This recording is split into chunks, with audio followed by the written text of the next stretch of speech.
Bonjour à tous et bienvenue dans cette rencontre digitale Wienerberger consacrée aujourd'hui à la façade de demain. Nous sommes ensemble durant 45-50 minutes et vous aurez tout le loisir de poser des questions par chat. C'est une vraie émission collaborative et nos experts y répondront. Aujourd'hui, ce ne sont pas moins de 6 experts que nous avons sur ce plateau. Il y en a 3 en visio. C'est Anne-Françoise Jumeau, directrice de l'AFJA, Anne-Françoise Jumeau, architecte. Il y a Pierre Larua, président du groupe ISOR, qu'on entendra dans quelques minutes. Il y a David Lebanier, responsable de l'activité conseil pôle construction neuve chez Pouget Consultants. Et sur ce plateau, Clément Estier. Voilà, on vous voit, soyez les bienvenus. Je vais vous faire intervenir d'ici quelques minutes. Et sur ce plateau, il y a Clément Estier, directeur national de la prescription chez Wienerberger. Bonjour, Stéphane Zumbil à vos côtés, responsable bureau d'études chez Wienerberger. Et Frédéric Didier, directeur général Wienerberger. Beaucoup de choses à se dire durant ces 45 minutes. Et surtout, un beau parterre d'experts sur la façade. Oui Lionel, nous sommes très heureux aujourd'hui de se retrouver pour la 3e table des experts et c'est toujours un plaisir en fait de se retrouver tous ensemble après les 2 premières. Et puis c'est vrai qu'en tant que leader mondial de la terre cuite, Wienerberger a souhaité cette rencontre entre experts encore une fois afin de prendre un petit peu de la hauteur sur le monde de la construction, croiser les visions des différents acteurs, parce qu'on sait que l'acte de construire, en fait, c'est un acte qui intègre de multitudes de facettes et de paramètres. Et c'est vrai qu'aujourd'hui, on a souhaité vraiment consacrer cette table des experts à la façade, un domaine très important pour Wienerberger, qui est un des éléments constructifs les plus visibles dans la construction. La façade, on la voit, et on sait que c'est extrêmement important en termes de durabilité en particulier. Donc, bien sûr, l'esthétisme, on va le voir très, très rapidement dans quelques instants, mais cette façade nécessite également de bien connaître les contraintes à la fois réglementaires et de plus en plus la dimension environnementale. Et c'est vrai que pour cela, nous avons la chance aujourd'hui d'avoir de nombreux regards croisés avec nos experts, et j'en profite pour remercier à la fois bien sûr notre architecte Anne-Françoise Jumeau présente, le bureau d'études, l'entreprise et bien sûr l'industriel. Et donc merci également à Pierre Larua et David Lebanier d'être présents. Et bien sûr merci Clément Estier et merci Stéphane Zouil de votre présence. Je suis sûr que ce matin encore, nous allons apprendre beaucoup de choses ensemble. Et on aime à dire que c'est vrai que seul on va plus vite, mais ensemble on va plus loin. Et je suis persuadé que cette table des experts, cet échange d'expertise, va être une source de richesse extraordinaire et de pouvoir appréhender naturellement la façade d'aujourd'hui, mais surtout celle de demain. Alors vous l'avez dit, le sujet d'actualité, vous avez bien compris, c'est aujourd'hui la façade. Alors Frédéric, quel est le marché et quelles sont, si on peut dire, les tendances ? Alors, les tendances, Lionel, d'un point de vue architectural, bien sûr, je laisserai bien évidemment la parole à Anne-Françoise Jumeau, qui est beaucoup plus à même d'apporter un regard sur le sujet. Pour la partie marché, le sujet est très large et a de nombreux enjeux. On s'intéresse à ce marché-là d'un point de vue marché du neuf et marché de la rénovation. Côté du marché du neuf, aujourd'hui, depuis le 1er janvier 2022, nous avons la nouvelle réglementation environnementale RE 2020, avec l'intégration de la dimension carbone. C'est une source énorme de croissance, de développement, et donc c'est aussi une source extraordinaire d'innovation pour Wienerberger. Ça, c'est pour le neuf ? Ça, c'est effectivement pour le neuf. Côté rénovation, en France, on sait aujourd'hui qu'il y a plus de 7 millions de logements qui sont mal isolés. 7 millions de logements. 7 millions de logements. La rénovation énergétique, à travers la loi climat et résilience, c'est devenu une priorité nationale. Et la façade a tout son rôle à jouer dans cette dimension-là. N'oublions pas également, bien sûr, la notion de durabilité et de performance. On va le voir ce matin avec la performance liée à la résistance au choc, la résistance au feu, ou bien sûr les contraintes sismiques dans certaines régions. Et là encore, je remercie tous les experts présents ce matin pour leur éclairage afin de pouvoir apporter ces points de vue très précis. Et puis l'autre point extrêmement important, il faut apporter des solutions extrêmement abordables et bien sûr sans perdre la qualité de vie de l'habitat pour l'occupant du bâtiment et la surface habitable, bien sûr. Et je dois penser également, bien sûr, aux coûts, et en particulier aux coûts de maintenance qui doivent être bien maîtrisés pour la collectivité, pour la façade d'un bâtiment public ou d'une maison individuelle. Et puis, bien sûr, on doit penser également à l'entreprise de pose, parce que la solution de pose, quel que soit le produit, doit être facile à la pose. Un petit mot sur les... Alors, j'ai vu ces façades sont magnifiques. Un petit mot sur les ETICS. Alors les ETICS, effectivement, c'est une solution de système complet pour l'isolation thermique par l'extérieur. Ce sont des systèmes qui peuvent se faire soit effectivement en briques apparentes, en tuiles ou en bardeaux terre cuite. Et là, en fait, on a vraiment un système qui est très vaste. Et la terre cuite répond à tous ces domaines-là. Un petit mot maintenant sur les marchés, sur le marché. Alors d'un point de vue marché... Je pense qu'on a la chance en France d'avoir deux magnifiques grands projets en France, en particulier le Grand Paris, pour Paris et sa grande couronne, et également les Jeux Olympiques de 2024 qui vont arriver. Et c'est vrai que toute la filière se mobilise actuellement, en particulier le domaine de la terre cuite, pour répondre à ces enjeux. Et nous y participons grandement, donc on a beaucoup de matière à partager ce matin dans cette table ronde pour ces grands projets. Et c'est vrai qu'on a la chance d'avoir une offre globale, vraiment vaste, qui nous permet d'avoir vraiment ces briques apparentes, ces bardeaux, ces tuiles en façade, et on a un vaste panel de solutions, de coloris et de textures qui répondent aussi aux besoins de l'architecture. Et ça, c'est extrêmement important. On le voit sur ces illustrations où on peut visualiser la brique apparente sur des projets ou de la tuile en bardage ou des bardeaux en façade.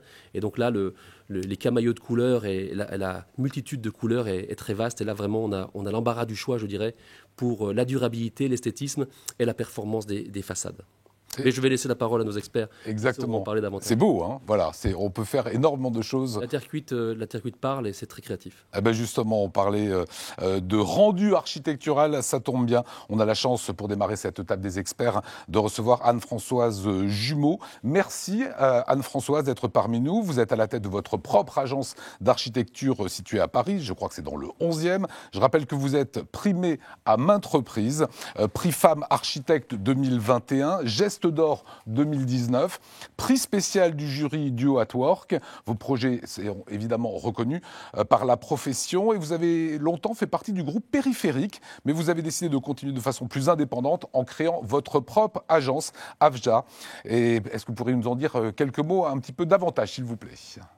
Oui, bien sûr. Merci beaucoup de votre invitation à cette table d'experts. Oui, l'agence existe néanmoins depuis 25 ans. Nous avons collaboré au sein de Périphérique, mais en ayant chacun nos structures. Donc l'agence, elle existe et nous avons collaboré pendant 20 ans. Au jour d'aujourd'hui, l'agence est toujours constituée en fait d'une dizaine de collaborateurs. Et elle se veut rester architecte un peu artisan, puisque effectivement on reste très proche de la matière, hein, très proche du dessin du bâtiment, et moi je ne veux absolument pas m'éloigner en fait de la conception. Donc ça c'est très important, et de fait les façades. Voilà, magnifique façade qu'on vous montrera tout au long de ces 45 minutes. Anne-Françoise Jumeau, qu'est-ce qui a changé dans votre façon d'appréhender la façade entre il y a 10 ans et aujourd'hui ? Eh bien, il y a 10 ans, on demandait à une façade d'être sans doute avec un rendu esthétique valorisant pour le maître d'ouvrage, valorisant pour les utilisateurs. On commençait effectivement à lui demander d'être une protection mécanique, mais maintenant, elle est porteuse de bien plus de valeur. Hein. Elle porte des engagements environnementaux et donc en plus de sa protection mécanique, sécuritaire, feu, etc.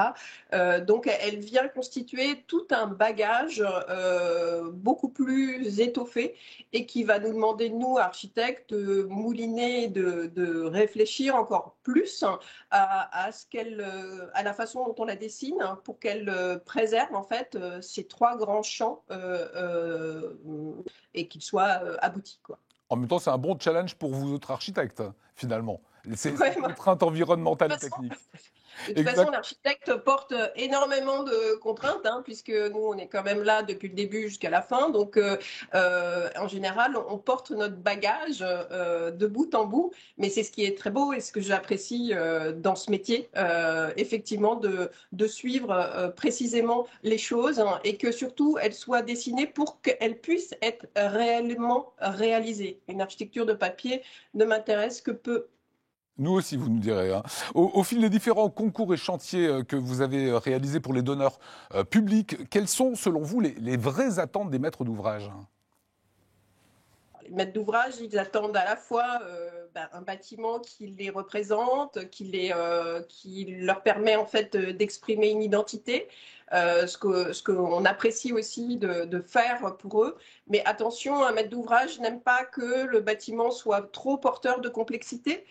Donc, il veut très souvent quand même des produits éprouvés, tout du moins qui soient tenus technologiquement et avec tout leur bagage technologique. Et c'est pour ça qu'en fait, nous, à l'agence, on a depuis bien longtemps, désormais, on dessine à partir de produits éprouvés. Et on va, grâce à des fournisseurs comme vous, Wienerberger, travailler pour aller leur donner leur qualité esthétique, mais en préservant tout leur bagage technique et de savoir-faire. Et nous, on va le transformer. On va partir, par exemple, on a quand même pas mal travaillé avec vous aussi sur, par exemple, sur Arguetton, le profil Arguetton, dont on parlera plus tard, j'imagine, dans l'émission, que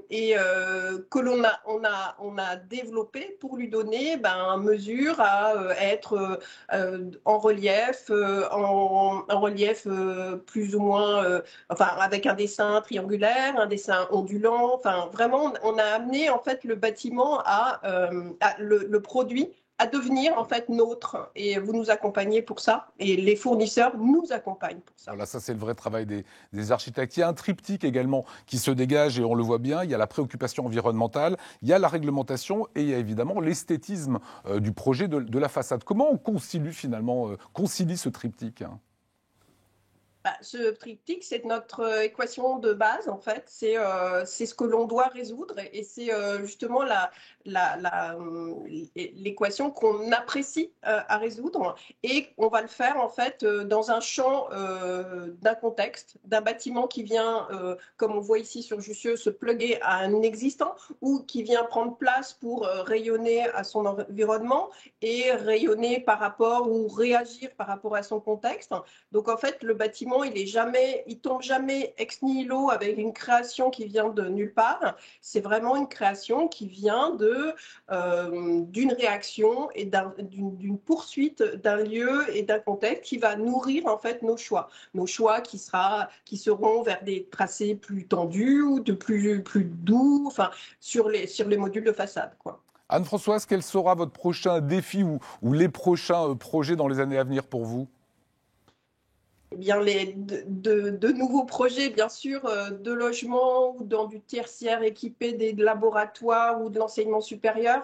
Et puis le champ culturel, hein, ça, c'est les 3 grands champs dans lesquels on s'engage toujours, hein, c'est-à-dire qu'on n'a pas une spécialité, mais on a plusieurs registres, et effectivement des projets qui vont bientôt être livrés, comme celui qu'on voit à l'écran, là, donc le projet sur l'île aux Fulton dans Paris 13e, où on utilise évidemment de la terre cuite avec grand plaisir, avec 3 développements qui sont pour le socle, pour les garde-corps et pour les encadrements de fenêtres, où on a donné un profil effectivement dessiné pour cette opération, avec des reliefs concaves, convexes ou triangulaires, et c'est un bâtiment qui va être livré de 120 logements pour la fin de à l'automne.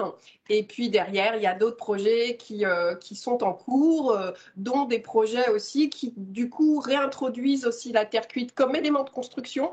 On a des bâtiments actuellement dans lesquels on réintroduit des briques isolantes, et effectivement type Promotherm chez vous, enfin, qui viennent en fait désormais au-delà de la façade constituer le bâtiment aussi, chose qu'on a fait déjà il y a 25 ans, mais qu'on revient avec les nouvelles données environnementales. On sent bien que le bâtiment commence à se mixer aussi de pratiques dans la construction même. Voilà, vous faites un travail magnifique, hein. Si on peut réserver un petit appartement dans l'immeuble que vous venez de présenter, moi je suis preneur, hein.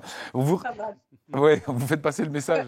Vous restez avec nous, il y aura des questions de chat dans un petit instant. Clément Estier, directeur de la prescription chez Wienerberger. Comment vous faites pour accompagner les architectes dans cette quête d'inspiration qu'on entendait à l'instant ? C'est une très bonne question, très vaste question surtout. C'est vrai qu'on a la chance d'évoluer dans un domaine d'activité où l'inventivité et la créativité sont sans limite. On a pu le voir avec les différents projets qui ont été présentés. Qu'est-ce que ça signifie ? Ça veut dire qu'il faut qu'on soit capable à la fois de sourcer au niveau mondial des projets et en même temps, Madame Jumeau le disait tout à l'heure, d'être capable de se focusser sur les spécificités régionales des projets. Et pour réaliser ce grand écart, heureusement, on a plusieurs propositions chez Wienerberger. La première, elle s'appelle Brick Award. Brick Award, c'est quelque chose de très particulier. C'est un concours international d'architecture qui vient challenger les créateurs de façades. concrètement, il s'agit de shortlister 50 projets emblématiques et inspirants. Alors pour arriver à ces 50 projets, il faut en sourcer beaucoup plus, et cette année est un petit peu particulière, puisque c'est une année record. Nous avons reçu près de 790 candidatures pour participer au Brick Award. Il a donc fallu les départager. On a fait appel à un jury international qui d'ailleurs remettra des récompenses la semaine prochaine, le 9 juin, pour récompenser les lauréats catégorie par catégorie. Alors c'est un concours un peu spécial. C'est un concours qui est, vous l'avez vu, sans limite géographique. C'est un concours qui est sans limite inspirationnelle. Mais c'est aussi un concours qui est sans restriction de fournisseurs de briques terre cuite. Il est ouvert à tout le monde. Notre objectif est clair, c'est de promouvoir la terre cuite dans son ensemble. La version 2022 touche à sa fin, vous l'avez compris. Mais je fais appel à vous directement pour nous envoyer vos candidatures pour la version 2024. Mais c'est pas tout, Lionel. On a une autre possibilité, cette fois-ci plus proche de vous. C'est notre équipe de terrain, une équipe passionnée et passionnante qui est là chaque jour à vos côtés pour vous faire découvrir l'étendue des possibilités avec la terre cuite. Et comme vous voulez nous faire rêver un petit peu, vous avez une avant-première à nous annoncer maintenant. Alors effectivement, j'ai une avant-première, mais je vais encore la garder un tout petit peu dans ma poche parce que je voudrais souligner quelque chose sur nos équipes. On pourrait se dire, tiens, des équipes, il y en a chez tous les industriels. Chez Wienerberger, on insiste très très fort sur la notion de connaissance technique et réglementaire de nos équipes. C'est très important parce que c'est bien d'avoir des beaux projets. On est bien accompagnés comme ça. Voilà, mais c'est encore mieux de pouvoir les emmener, les porter jusqu'au bout. Et cette table des experts va vous dévoiler justement toutes les spécificités qu'il peut y avoir au niveau de la réglementation et de la technique. Alors Clément, dévoilez-nous cette application. Allez, en avant-première. Je résiste pas à vous la dévoiler. Alors, je vais vous parler d'Archisphère. Archisphère, c'est notre nouvelle application digitale et immersive qui cherche à vous proposer une nouvelle façon de travailler ensemble. L'idée, c'est quoi ? Imaginez, Lionel, vous qui êtes confortablement installé dans votre siège, vous derrière votre écran, la possibilité de faire le tour de près de 150 chantiers directement en appuyant sur un écran. C'est quelque chose de nouveau. On cherche d'une certaine façon, à changer les pratiques. Jusqu'à présent, quand on travaillait sur un projet, on partait d'un échantillon, d'un nuancier, et on se projetait sur une opération. Ici, on renverse, et on va partir de la réalité, d'un projet, pour essayer de deviner les projets de demain. Pour y arriver, c'est très simple. On essaye d'être au carrefour des différentes applications digitales de Wienerberger, de toutes les retrouver au même endroit, mais surtout, on va proposer des filtres sélectifs. Le premier sera sur la couleur principale de votre façade, et le deuxième, que vous voyez à l'écran, va être de choisir de filtrer par brique, par tuile ou par bardage, ou tout simplement de vous laisser guider de façon aléatoire. Mais c'est pas tout, on aurait pu s'arrêter là, mais on a continué l'expérience jusqu'au bout. Vous allez pouvoir commander directement en live vos échantillons, et exclusivité, vous allez pouvoir aussi obtenir une estimation en fourniture et pose du produit que vous allez présélectionner. Allez, je ne vous en dis pas plus, il y a encore plein d'autres surprises qui sont derrière cet outil. Le meilleur moyen, c'est de retrouver Archisphère sur votre espace dédié sur le site Wienerberger ou bien de vous rapprocher de votre contact habituel de nos équipes. Voilà, vous regarderez ça après. Pour l'instant, vous restez bien avec nous. Il y a des questions de chat qui sont tombées. C'est parti.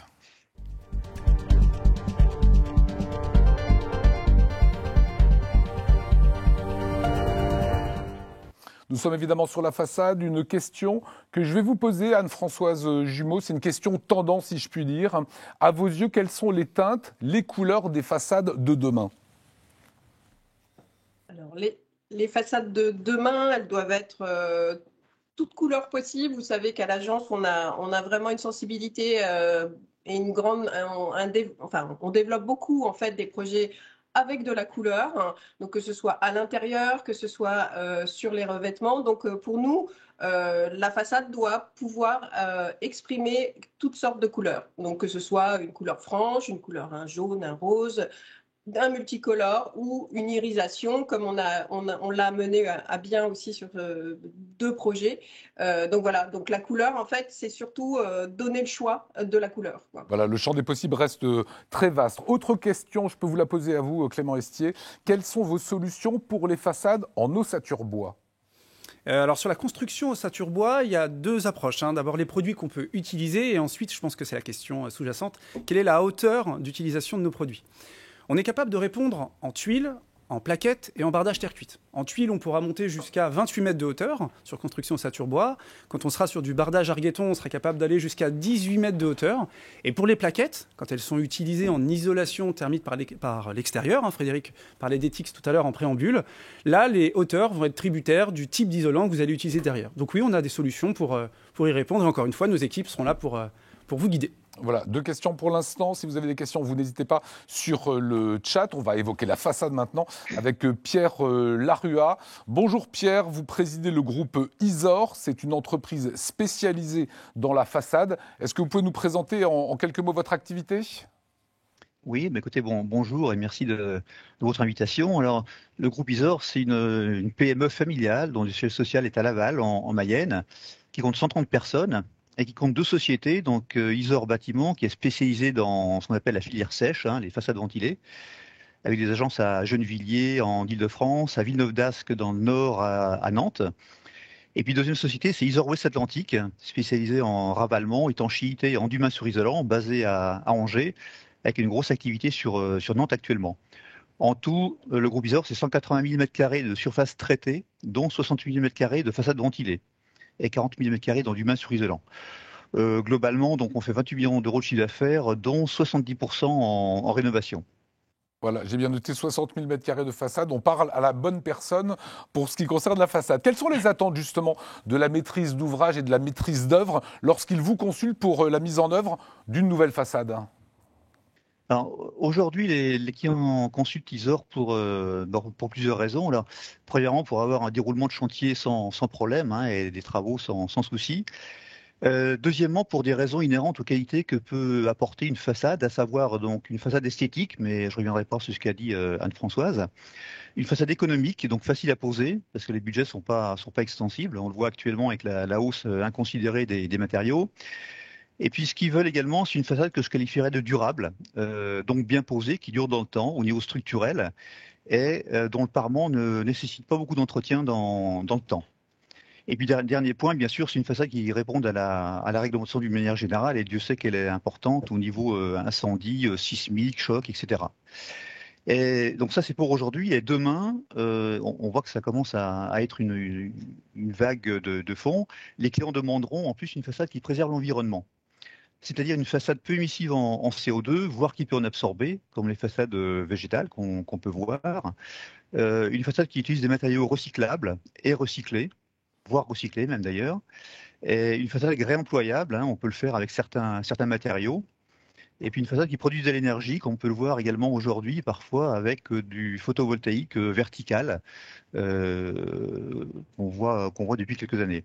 Enfin, en bref, la façade de demain, celle que vont demander nos clients demain, c'est une façade qui puisse répondre aux défis environnementaux avec un critère de choix important, à mon avis, qui va être l'ACV, donc l'analyse des cycles de vie des parements mis en œuvre. On voit que le monde de la façade change. Alors, quand vous remportez justement, vous, un appel d'offres, quels sont les conseils que vous apportez aux maîtrises d'ouvrage ou aux maîtres d'œuvre ? Alors, on essaye d'apporter ces conseils au moment de la remise d'offres, donc avant de chiffrer l'opération. Alors dans tous les cas, on commence à vérifier si le produit prescrit et dessiné sur les plans est bien compatible avec les réglementations, en particulier incendie. C'est sûrement la plus contraignante, puisqu'elle entraîne des contraintes importantes, surtout dans les bâtiments de 3e et 4e famille, comme les bavettes en acier 15/10.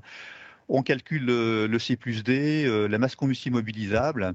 On regarde également que la lame d'air ne dépasse pas les dimensions réglementaires. En clair, on chiffre déjà, dans un premier temps, une façade qui est conforme à la réglementation. Et puis, lorsque les variantes sont autorisées par le cahier des charges, on peut proposer des variantes, nous, économiques, en particulier en ce qui concerne le calpinage. Alors, je citerai un exemple qui m'a marqué. C'est une opération qu'on a réalisée il y a quelques années en Île-de-France, où on avait des panneaux plans et l'architecte avait dessiné un calpinage qui engendrait un taux de chute de 70% du matériau. Donc là, autant dire que le matériau n'était pas du tout adapté ni au niveau économique, ni au niveau CO2. En fait, il faut le bon matériau au bon endroit. C'est ce à quoi vont tendre les maîtres d'ouvrage. Et les architectes, bien sûr. Pierre, je vais revenir dans un petit instant à vous. On va faire un point avec Stéphane Zumbi, le responsable bureau d'études Wienerberger. C'est quoi les solutions pour répondre ? Parce que là, il y a plein d'aspects réglementaires. C'est quoi les solutions Wienerberger ? Alors, toutes les solutions Wienerberger façade répondent à ces aspects. Après, ils ne vont pas y répondre de la même manière. Prendre un exemple, les procédés de bardage argueton qu'on a déjà vus sur différentes opérations sont des procédés qui sont sous avis technique, donc c'est des procédés non traditionnels. Et dans ces avis techniques, on va retrouver l'ensemble des informations qui sont nécessaires à la conception et à la réalisation de l'ouvrage sur les résistances au choc, résistance au vent, dispositions applicables en cas de séisme et également un rappel des dispositions applicables du point de vue de la sécurité incendie. Pour d'autres procédés, comme par exemple le mur double en briques apparentes, là on est sur un procédé traditionnel qui est maîtrisé par la profession depuis des décennies. Donc gérer tous les aspects mis en œuvre, évaluation du procédé sont connus par la profession, on n'y revient pas. Par contre, d'autres aspects plus spécifiques comme la sécurité incendie ou le comportement en cas de séisme, eux, sont évalués spécifiquement dans des documents, éventuellement avec des dispositions complémentaires. Donc, comme dit, encore une fois, toutes nos solutions sont évaluées, ont un document spécifique pour justifier une mise en œuvre, mais ça va dépendre, et bien sûr, sur des avis techniques, des DTU, des appréciations de laboratoire. Et pour vous aider dans ce choix, on a des équipes de terrain avec des chargés de prescription, des chargés d'affaires façade et bien sûr notre centre d'expertise technique pour accompagner les équipes de maîtrise d'œuvre pour mieux répondre au mieux à ces besoins. Vous avez toutes les réponses, en gros, que vous apporterez, que vos experts apporteront. Toutes les réponses. Après, il y a des cas particuliers où on faisait référence à l'ossature bois, c'est quand même des techniques nouvelles, notamment quand on veut monter en hauteur, où parfois il y a besoin d'évaluations spécifiques sur un chantier. C'est ce qu'on appelle des appréciations techniques expérimentales de KB spécifiques à ce chantier. Et là encore, on peut accompagner les équipes de maîtrise d'œuvre spécifiquement pour réaliser ce type de document. Pierre Larue, encore une question, si vous le voulez bien. La RE 2020, ça s'applique qu'aux bâtiments qui sont neufs, et vous êtes sur la rénovation. Comment est-ce que vous intégrez les notions de décarbonation aujourd'hui ? Oui, alors l'environnement est un des 3 piliers de notre projet d'entreprise qui se traduit par plusieurs actions envers nos clients. Alors, je citerai deux actions principales.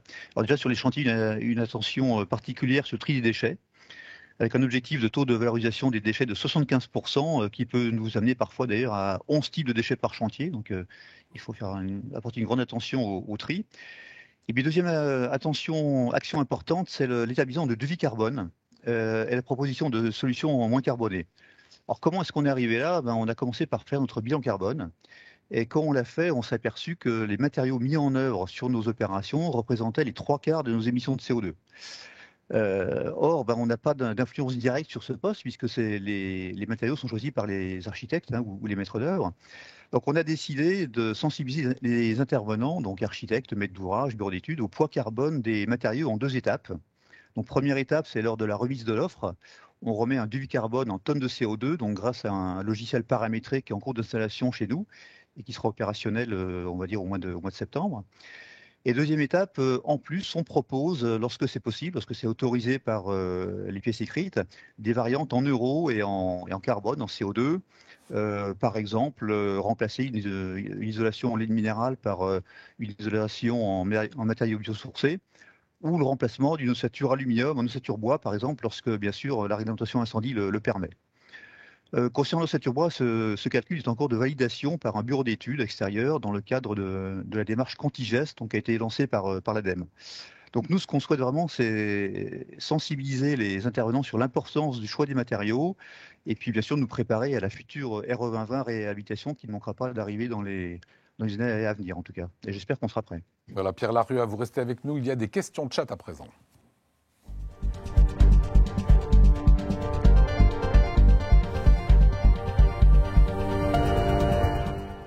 Allez, une première question qui est tombée, qui peut vous concerner, Stéphane. Vous avez parlé d'avis technique, en tout cas latex et d'avis de chantier. Est-ce que vous pouvez nous préciser le coût des dispositifs et temps moyen qu'il faut pour les mettre en place ? Alors, une appréciation technique expérimentale de chantier, c'est une procédure qui va prendre, on va dire, environ 6 mois. Ça peut prendre un peu plus de temps s'il y a des essais spécifiques à faire. Et le coût est, on va dire, entre 12 et 15 000 euros selon l'importance de l'opération. 12 à 15 000 euros. Oui. Ok. Autre question.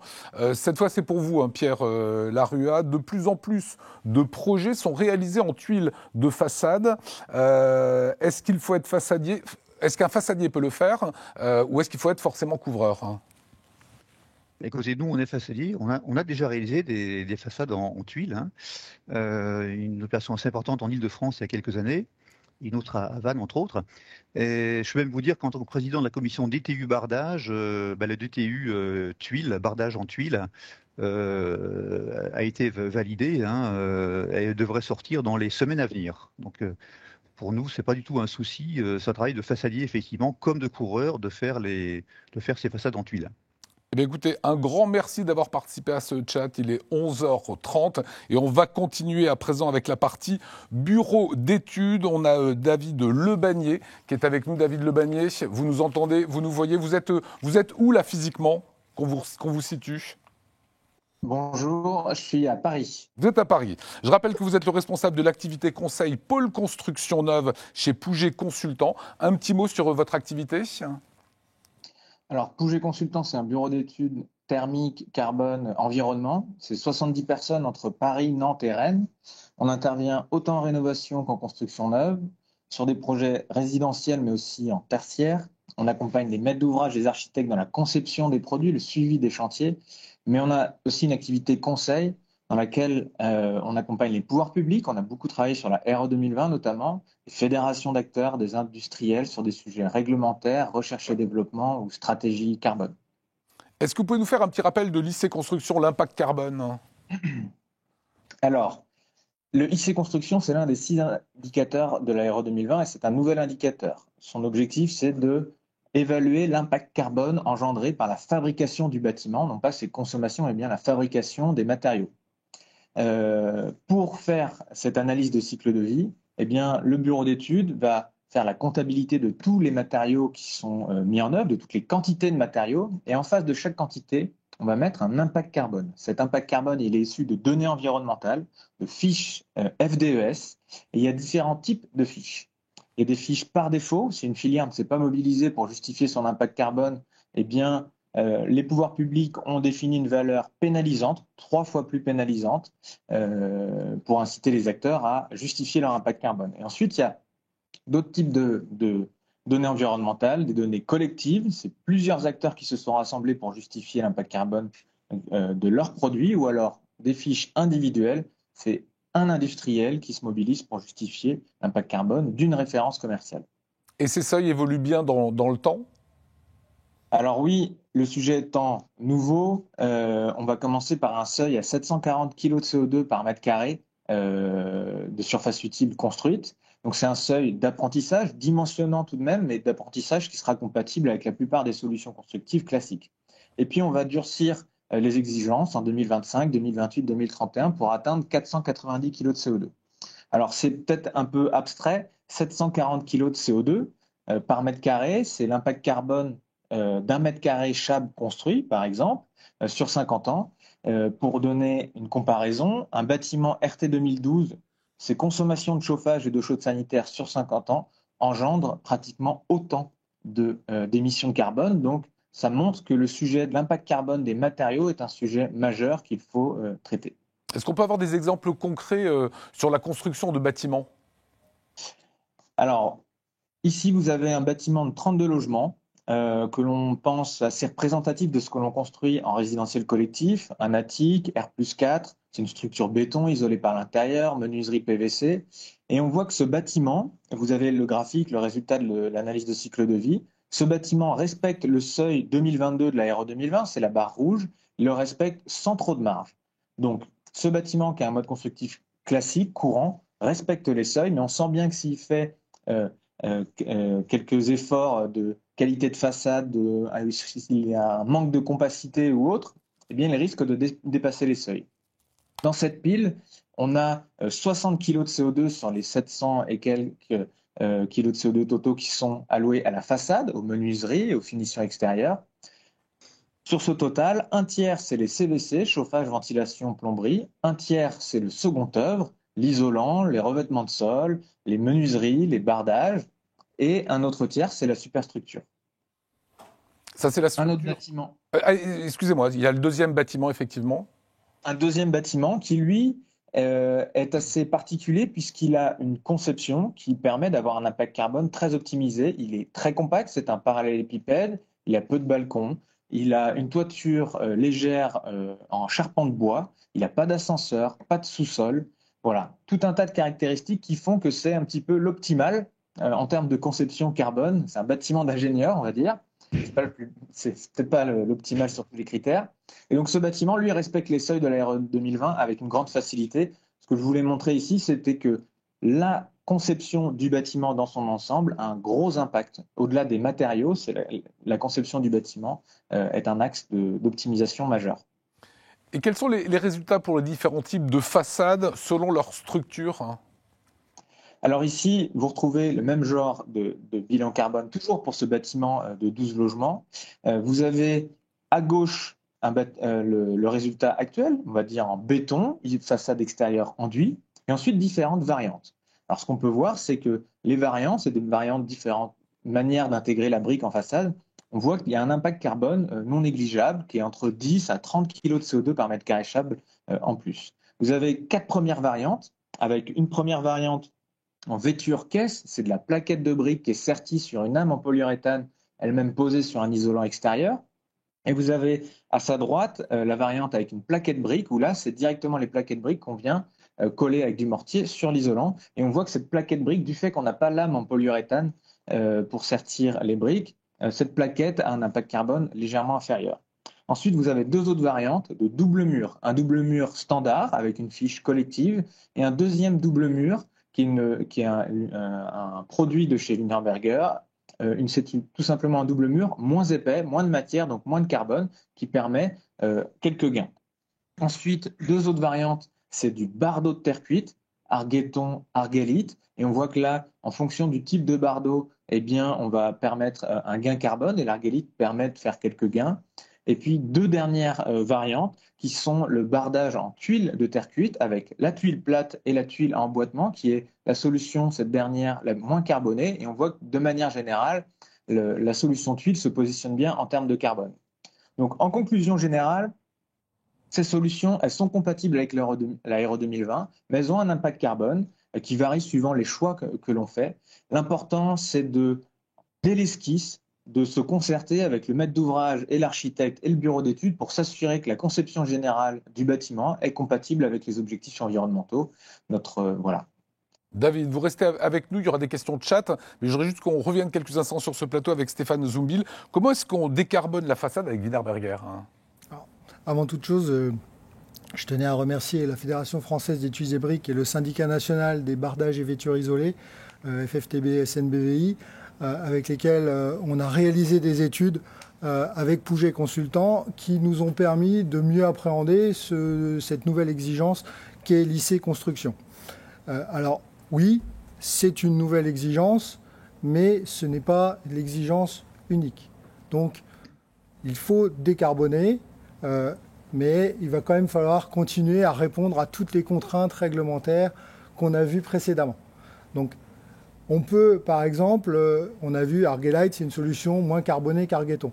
On peut penser sur un projet, effectivement, à combiner les deux solutions pour répondre à l'ensemble des contraintes, notamment la résistance au choc qui peut être apportée par Argueton. Sur l'aspect brique apparente, on a tout un panel de solutions.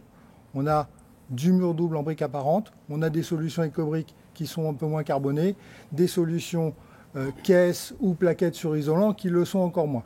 Mais je dirais moins carbonées, mais aussi qui vont de la moins contraignante à la plus contraignante. Une solution de mur double, c'est une solution, on l'a dit précédemment, traditionnelle, maîtrisée par un certain nombre de professionnels, qui offre une multitude de solutions en termes de teinte, d'épaisseur de joint, de modénature, comme des mouches arabiées ou des briques en saillie. Ça laisse une liberté architecturale que l'on ne va pas nécessairement retrouver avec d'autres solutions. Donc il y a un mix de solutions à trouver pour justement répondre aux contraintes réglementaires et intégrer cette nouvelle exigence qui est l'IC Construction. Alors, juste, David l'a souligné, le bardage tuile, oui, c'est effectivement une solution qui permet d'avoir un impact moindre au niveau de la façade, mais c'est également une solution qui répond à beaucoup d'autres contraintes, et une qui avait été indiquée par Frédéric en début d'émission, l'aspect économique. Il ne faut pas l'oublier, c'est également un des plus de cette solution.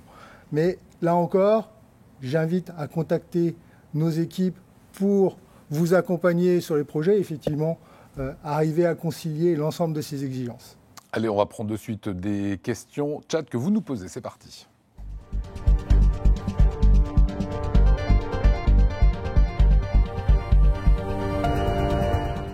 Voilà, plusieurs questions qui nous sont arrivées. Stéphane, je vous laisse encore la parole. La question, avez-vous des fiches de déclaration environnementale et sanitaire pour toutes vos solutions façades ? Alors, il existe des données environnementales pour toutes les solutions, puisqu'il y a des données environnementales par défaut, des FDES collectives, notamment sur les briques apparentes, les solutions de plaquettes, on a des FDES collectives. Et en parallèle, pour certaines solutions plus spécifiques, comme le bardage, on dispose d'FDES individuels. La solution Ecobrick, on a une FDES individuelle qui est en cours de validation. Alors, il y a un peu d'engorgement actuellement sur les demandes de FDES, ça demande un peu de délai, mais ça arrive très prochainement. Voilà, autre question, ça va être pour vous, David Lebagnier. Est-ce que la façade contribue au confort d'été ? Alors la façade, elle a bien entendu un rôle majeur à jouer en termes de confort d'été, et c'est d'abord une question de proportion de fenêtres et de protection solaire. Il nous faut des protections solaires qui empêchent le soleil de rentrer, mais des protections solaires qu'on a envie de fermer, qui laissent passer la lumière et qui nous permettent de voir dehors. Ensuite, sur les parties opaques, eh bien, quand on a une façade en béton isolée par l'extérieur, eh bien, le béton de la façade peut jouer un rôle d'inertie et va venir stocker la chaleur et la relarguer dans la journée. Et ensuite, si on a un bardage ventilé, quand on a une façade déjà très bien isolée, l'incidence est moindre, mais il y a un petit gain en termes de confort d'été à avoir, à mobiliser, lorsqu'on mobilise une façade ventilée. Alors, autre question, Stéphane, peut-être, qu'en est-il des façades photovoltaïques ?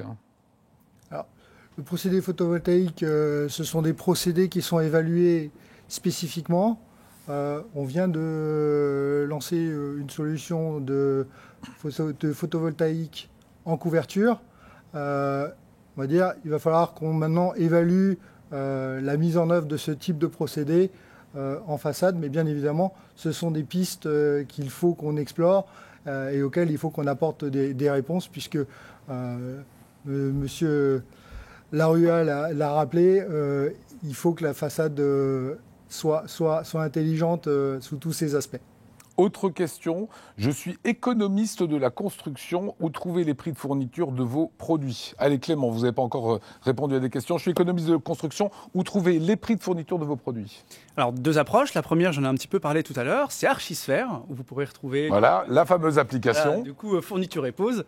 L'autre possibilité, c'est de vous rapprocher des chargés de prescription qui vont vous guider vers un espace dédié, digital, qu'on peut retrouver aussi au travers du site Wienerberger Internet. On a développé une application avec bâti-chiffrage qui va vous permettre, en fonction de la taille de votre projet, de pouvoir réaliser tous ces estimatifs. Et très bientôt, vous pourrez aussi télécharger directement tous les descriptifs. Là, je m'adresse un peu plus aux économistes. Voilà, Frédéric Didier, on va conclure dans un instant, mais il y a une question peut-être auquel vous pouvez répondre. Au vu du contexte, comment vivez-vous la crise actuelle ? Vraie question d'actualité. Oui, c'est vrai que le contexte économique actuel et le contexte, je dirais, international est très complexe, et les répercussions de ce contexte sont lourdes pour l'industrie, en particulier sur les inflations des matières premières, mais également de l'énergie. Pour ce qui concerne Wienerberger, nous, on a bien sûr l'ensemble de nos outils de production qui sont à 100% en production. Nous n'avons bien sûr pas arrêté nos outils, et nous avons plutôt renforcé les postes de travail sur les outils de production pour pouvoir répondre à la demande. La demande est très forte depuis la sortie, je dirais, du premier confinement, et on s'efforce de produire au maximum de tuiles, de briques apparentes, de plaquettes et de bardeaux pour répondre à ce marché-là. Donc là, c'est extrêmement important. Toutes nos usines tournent à plein, en France et bien sûr en Europe, pour répondre à ces besoins-là. Ce qui est important maintenant, c'est de regarder les années à venir. Nous avons naturellement des relations avec les fournisseurs d'énergie pour avoir le maximum de contrats à long terme sur le gaz et l'électricité. Bien sûr, la situation n'est pas toujours sereine. On n'est pas à l'abri d'avoir une demande, je dirais, gouvernementale, d'avoir des régulations ou des délestages ou des contraintes extérieures à l'usage d'énergie gaz en particulier. Mais ça serait peut-être plus pour l'hiver 2022-2023. Mais à date, rien n'est certain. La situation est en discussion et en attente, bien sûr, des autorités françaises. Ça va être le moment de conclure. Ça fait 45 minutes qu'on était ensemble. Je voulais d'abord remercier Anne-Françoise Jumeau, architecte, Pierre Larua et David Lebagnier d'avoir été comme ça en visio avec nous. Merci beaucoup. Merci évidemment à Clément Estier et Stéphane Zumbil. Table des experts dense autour de la façade. Qu'est-ce qu'on retient de cette table des experts pour conclure, Frédéric Didier ? Déjà, merci Lionel, merci à nos 5 experts. Je pense qu'on a vraiment eu des échanges passionnants, éclairants sur le monde de la façade. Et puis en écoutant tous ces échanges ce matin, moi ce que je retiens particulièrement, c'est le fait qu'on doit penser la façade en conception globale. En conception globale, sous l'angle bien sûr esthétique, parce que c'est ce qu'on va regarder et observer durant des années.